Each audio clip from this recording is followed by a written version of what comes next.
Hello guys, j'espère que vous allez bien. Bienvenue chez Ladoa. It's about everything. Et on va sur un sujet que je tenais à partager avec vous. Oui, 2026, on dit, c'est l'année du on va vous choquer.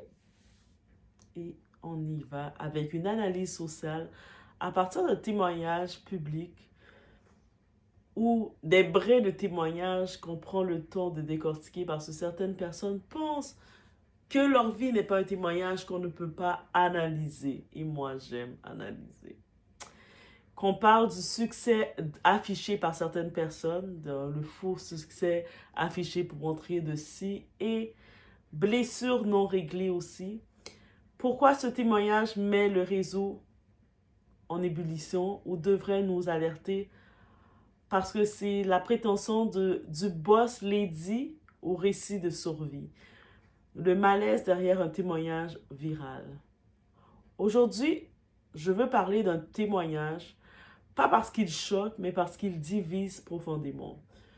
Ici, on parle d'une femme d'origine congolaise de la République démocratique du Congo, donc la RDC, l'ancien Zaïre qu'on peut connaître. On va donner un nom, on va lui donner un nom, juste comme ça. Est-ce un hasard ce nom? Ou est-ce un fait ce nom? Peut-être c'est un fait factuel aussi. Le nom qu'on va donner, c'est Bijou. Oui. Cette femme, dans ce récit, va avoir le nom de Bijou dans l'espace public, qui se présente comme créatrice, influenceuse, youtubeuse, tiktokeuse ou peu importe. On va lui donner le nom de Bijou pour raconter son parcours. Mais au lieu de susciter de l'empathie quand elle raconte qu'elle pourrait se présenter, son discours provoque critique, malaise et intimidation. Il y a des témoignages qui touchent et puis il y a ceux qui provoquent le rejet. Pas parce que la personne a souffert, mais parce que le récit est présenté sans lucidité, sans recul et sans responsabilité. Aujourd'hui, on va parler de Bijou, non pas pour la condamner, mais pour analyser ce que son discours révèle. Ici, le vrai problème n'est pas seulement ce qu'elle raconte, mais ce que son récit révèle chez les autres. On y va. It's about everything, guys.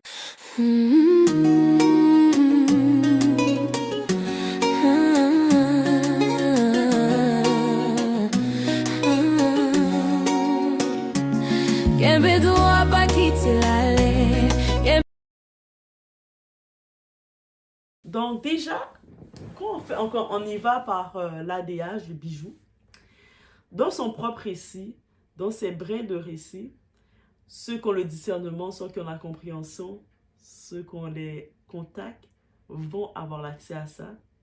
Bijou explique avoir très tôt compris que son corps était une monnaie sociale. Et là, on doit s'arrêter. Parce que comprendre le mécanisme de survie, ce n'est pas le glorifier. Et encore moins le projeter sur les autres femmes.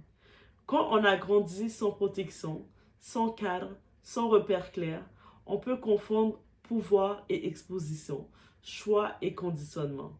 Mais ce passé-là n'autorise ni le mépris, ni l'effacement de la souffrance des autres. Selon son propre témoignage, son enfance est marquée par l'instabilité familiale, une mère marginalisée qui a quitté la RDC pour aller dans un autre pays en Afrique.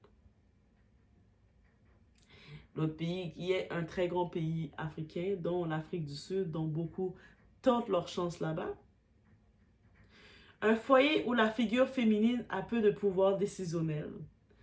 Dans beaucoup de contextes africains traditionnels, la survie prime sur la protection émotionnelle. Quand un enfant grandit trop vite, sans cadre sécurisant, les notions de limite, de consentement et de valeurs personnelles peuvent se construire de façon confuse. Ce n'est pas un jugement, c'est un constat social documenté. Donc, on peut comprendre le parcours déjà de Bijou dans sa vie familiale. Il n'y a aucune figure de sa vie familiale qu'elle s'est identifiée. Migration, illusion et quête de statut. Son parcours migratoire. Donc, Bijou a fait un parcours migratoire de l'Afrique au Moyen-Orient jusqu'à l'Europe. Ça illustre une réalité connue. Partir sans diplôme reconnu, sans réseau solide, avec pour seul capital ce que la société valorise chez certaines femmes. Ce que la femme, le corps de la femme, n'est-ce pas? Mais ce qui dérange, c'est quand la chance, les rencontres, le contexte sont présentés comme une méthode universelle. Toutes les femmes n'ont pas les mêmes cartes, n'est-ce pas? Et toutes les femmes ne sont pas appelées à faire les mêmes choses. Certaines femmes ont des vrais contacts. Certaines femmes ont certaines possibilités elles n'ont pas besoin de faire ce que tu as fait, Bijou. Toutes ne survivent pas de la même manière et toutes n'ont pas à copier un modèle pour être respectées. La survie individuelle n'est pas un modèle social. L'illusion de l'entrepreneuriat devient parfois un masque de survie, pas un réel projet structuré. N'est-ce pas? Donc, ici, on va dans la partie de la foi, apparence et contradiction. Ici, elle évoque également une relation complexe à la foi. Et oui.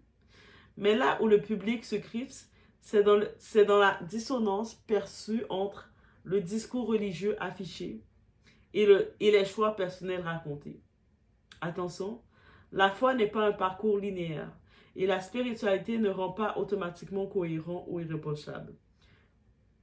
Mais quand la foi devient un outil d'image, elle attire forcément les sceptiques. La foi n'est pas un costume, la foi n'est pas une vitrine, la foi n'est pas un bouclier contre la critique.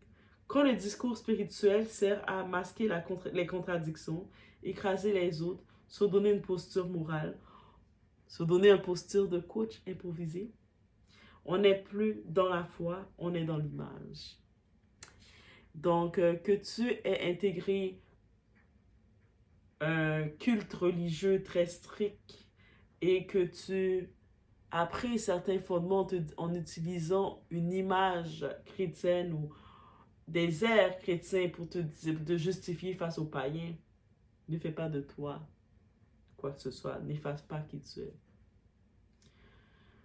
On y va avec la phase de relation, maternité et réalité silencieuse. Les relations affectives racontées, les écarts d'âge, donc l'histoire, la façon de voir l'homme comme étant des bons tontons, le type a de l'argent, peu importe qu'il soit marié, peu importe qu'il ne t'aime, qu'il ne t'aime pas, depuis qu'il a de l'argent assez pour te payer une primus ou pour te donner un peu d'argent pour que tu puisses être ton tremplin, c'est suffisant. Laisse vraiment.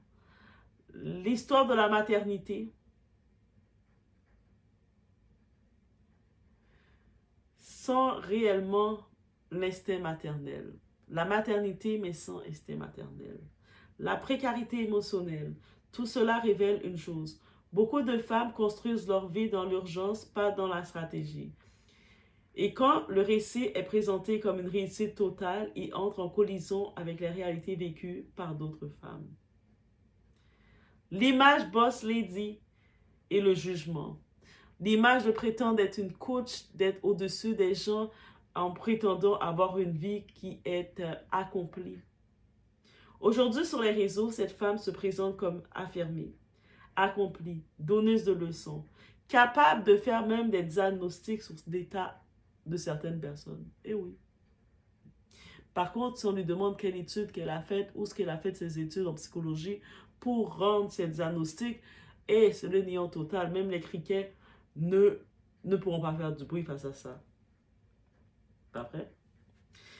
Parce que le public ne rejette pas toujours le passé, il rejette l'absence d'introspection visible. Le vrai malaise avec Bijou, ce n'est pas son histoire, c'est la façon dont elle parle des autres femmes. Quand une personne minimise les abus que certains ont vécus, va même utiliser des termes pour justifier le tout. Ce n'était qu'un moment de piétinement, right? Ce n'était qu'un moment de plaisir et rien du tout. Qui va ridiculiser les victimes et essayer de chercher même à réconforter d'autres selon ses points qu'elle trouve qu'est son avantage. adopte un ton intimidant, se place en juge moral. Ce n'est plus un témoignage, c'est une reproduction de la violence. Et souvent, soyons honnêtes, on attaque là où on n'a pas encore fait la paix avec soi-même. Aussi simple que ça. Se présenter comme une boss lady, tout en refusant toute introspection, c'est souvent une armure. Parce que la vraie puissance, ce n'est pas de juger, c'est de dire j'ai survécu. Mais je ne suis pas un modèle universel. Bijou n'est pas le problème. Non.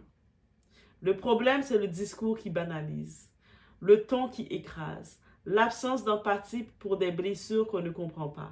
On ne guérit pas en devenant intimidant. On ne devient pas forte en niant les autres. Et on ne devient pas libre en reproduisant la violence qu'on a subie.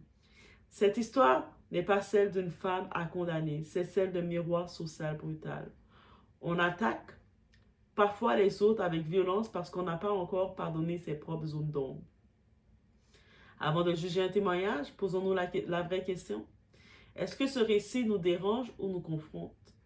Cette vidéo propose une analyse sociale et psychologique d'un récit public sans établir de faits, sans accuser, sans jugement définitif. Toute personne mentionnée bénéficie de la présomption d'innocence, bien entendu. Donc, dans cette vidéo, nous analysons un témoignage social, relationnel, qui suscite de fortes réactions sur les réseaux sociaux. Pourquoi certains récits provoquent-ils autant de rejets, de critiques et de débats? Que révèle cette colère collective sur la survie, la migration, la foi, l'image de réussite et le jugement social? Cette vidéo, on doit le voir comme une analyse sociale en effet et psychologique, basée sur un récit public tel qu'il est perçu, sans établir de faits, sans accusation et sans jugement définitif. Au programme, on y retrouve comment des parcours marqués par la survie peuvent façonner les choix, pourquoi certains témoignages divisent au lieu de rassembler, la différence entre récit de résilience et absence d'introspection perçue, le rôle des réseaux sociaux dans l'amplification de jugement. Comprendre, contextualiser et ouvrir le débat sans diffamer ni stigmatiser. Cette vidéo révèle de l'analyse critique de discours public. Aucune allégation n'est formulée. La présomption d'innocence et le respect des personnes sont pleinement observés, mais les faits sont établis selon ce qui en a été partagé. Qui a été savoir que on peut avoir le rôle qu'on veut sur les réseaux, prétendre avoir la vie parfaite, que la vie, j'ai réussi ma vie, j'ai mon mari européen, à la peau blanche. En laissant savoir que je suis tel niveau et regarder et recevoir les témoignages d'autres personnes et les mépriser. Mais en vrai, quand on les méprise, quand on a un ton intimidant, qu'on veut attaquer peut-être une structure qui se dit un culte religieux, peu importe fermé ou pas, ce culte religieux, tu l'as peut-être intégré à un moment donné. Toi-même, c'était ton échappatoire, peu importe tes intérêts. Et ces gens qui sont encore dans ce corps-là, est-ce que tu les aides vraiment en les traitant de la pire des façons parce qu'ils n'ont peut-être pas encore eu leur lumière ou leur appel n'est pas de quitter? En sachant qu'en quittant quelque chose, si tu n'as pas quelque chose concret pour le remplacer, c'est compliqué. C'est ça qu'il faut comprendre parce que des fois on va se dire pourquoi telle personne est dans un culte, pourquoi telle personne a tel type d'habitude, pourquoi telle personne est comme ça. Mais dites-vous que cette personne est habituée, lui-même on est conditionné. Donc cette personne dans son conditionnement ne peut pas laisser quelque chose s'il n'a pas quelque chose d'autre pour remplacer. Donc il y a ça aussi qu'il faut comprendre. Par quoi vous voulez que cette personne va quitter qu'est-ce qui l'a conditionné pendant des années s'il n'a pas eu un remplacement? Bref, c'était une petite vidéo spéciale que j'avais à cœur de partager avec vous en ce beau dimanche. On se retrouve au prochain vidéo, guys. Faites attention à vous et bonne réflexion.